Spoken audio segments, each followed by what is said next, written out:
नमस्कार दोस्तों। Writ level main अपना एसएसटी का पेपर हो चुका है। तो आज अपने एसएसटी यानी रिट लेवल का जो एसएसटी का मेंस का जो पेपर था उसकी कट ऑफ पे थोड़ा डिस्कशन कर लेते हैं कि रिट के अंदर जो एसएसटी में थे टोटल पद थे। एसएसटी में टोटल पद थे 4172 और इनमें जैसे लगभग जो विद्यार्थी थे वो थे अपने 2.5 लाख के लगभग थे, जिनमें से मान लो 10% एब्सेंट भी रहे हैं।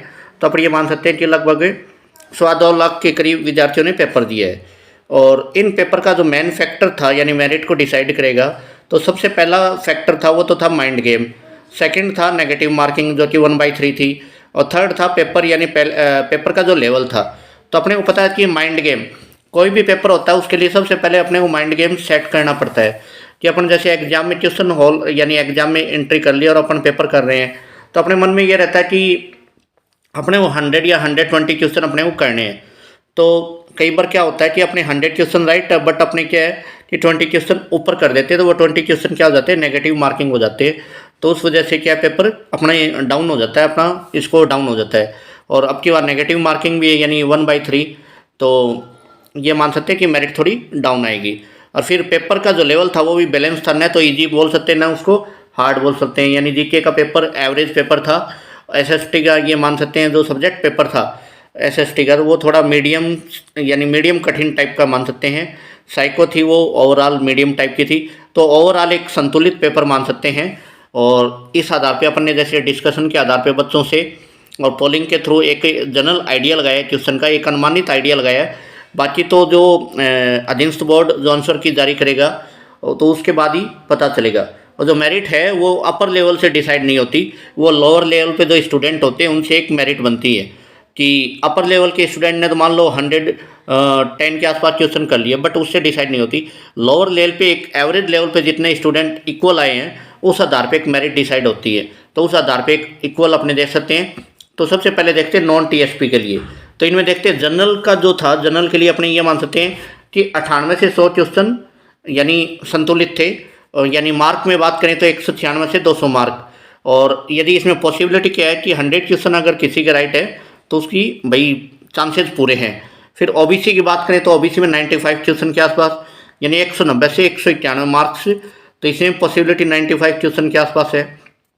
ईडब्ल्यूएस की बात करें तो ईडब्ल्यूएस में जो एक एवरेज है वो अपने मान सकते हैं 95 क्वेश्चन के आसपास, यानी 190 से 191 मार्क्स इसमें सफिशियंट है, यानी 95 क्वेश्चन इसमें मान सकते हैं।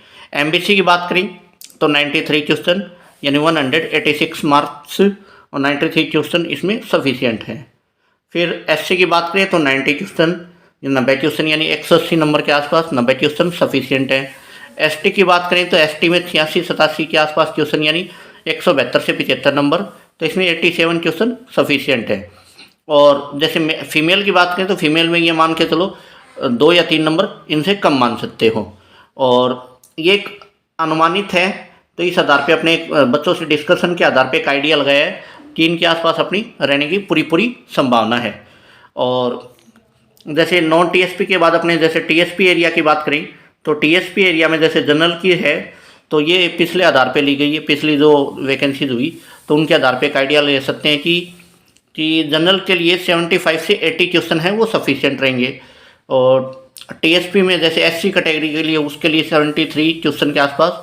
और टीएसपी में जैसे एसटी कैटेगरी की बात करें तो 72 से 73 क्वेश्चन सफिशिएंट रहेंगे।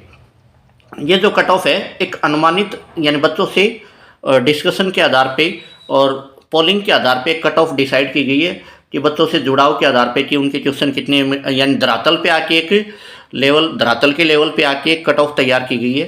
तो इस आधार पे अपन ने ये डिसाइड किया है।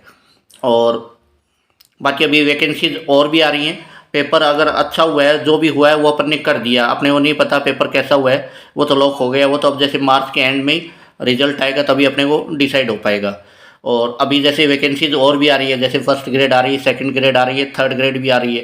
तो आप अभी से तैयारी में जुट जाए, क्योंकि कोई भी वैकेंसीज है उसके लिए कम से कम अपने को 6 महीने देने पड़ेंगे, क्योंकि 6 महीने बिना सफिशिएंट तैयारी नहीं हो पाती। और 6 महीने जब तक आप सिटिंग पावर नहीं दोगे 6 महीने कहीं बैठ के, तब तक कंपटीशन एग्जाम नहीं निकल पाएगा। क्योंकि एक माइंड को सेट करना पड़ता है, तो माइंड को सेट तभी होगा जब आप अकॉर्डिंग टू सब्जेक्ट यानी सिलेबस अपने सामने रखोगे और अकॉर्डिंग टू सब्जेक्ट करोगे। ये नहीं कि बाज़ार में कैसी बुक मिल रही है उठा लिया, ले लिया और पढ़ लिया, तो उससे नहीं होने वाला सिलेक्शन। एक शेड्यूल्ड बनाना पड़ेगा आपको कि आप एक प्रकार से जैसे सिलेबस को निकालिए, सिलेबस को निकालने के बाद उस सिलेबस को अकॉर्डिंग टू टॉपिक आप वन बाई अपने शॉर्ट नोट बनाइए, उसके बाद उसको बार बार रिवाइज कीजिए। और जो मॉडल्स पेपर होते हैं पुराने ईयर के, उनको बार बार सॉल्व कीजिए। आपको एक आइडिया लग जाता है, पुराने ईयर के मॉडल पेपर देखते हैं कि क्वेश्चन जो पेपर सेटर है वो उसने क्वेश्चन कहाँ से पुटअप किए हैं। उस आधार पे अगर आप तैयारी करते हो फर्स्ट ग्रेड, सेकंड ग्रेड और अभी जो थर्ड ग्रेड है, कि न्यू वैकेंसीज है अभी तो अभी होगी, तो उनमें आप इजी वे में निकाल पाओगे और हताश होने की ज़रूरत नहीं है। और अभी जैसे वैकेंसीज हैं तो अभी से अपनी तैयारी में जुट जाए। और अगर आपने मान लो ये क्राइटेरिया क्वालिफाई कर लिया है तो बहुत ही बेटर है कि आपको ये मान के चलो जून जुलाई तक आपको पोस्टिंग मिल जाएगी। और अभी तक अपने चैनल पे नए हो तो चैनल को सब्सक्राइब भी कर लीजिए, ताकि आपके सहयोग से चैनल भी ग्रोथ करे। और कमेंट करके ज़रूर बताइए कि आपके कितने कितने मार्क्स बने हैं। धन्यवाद।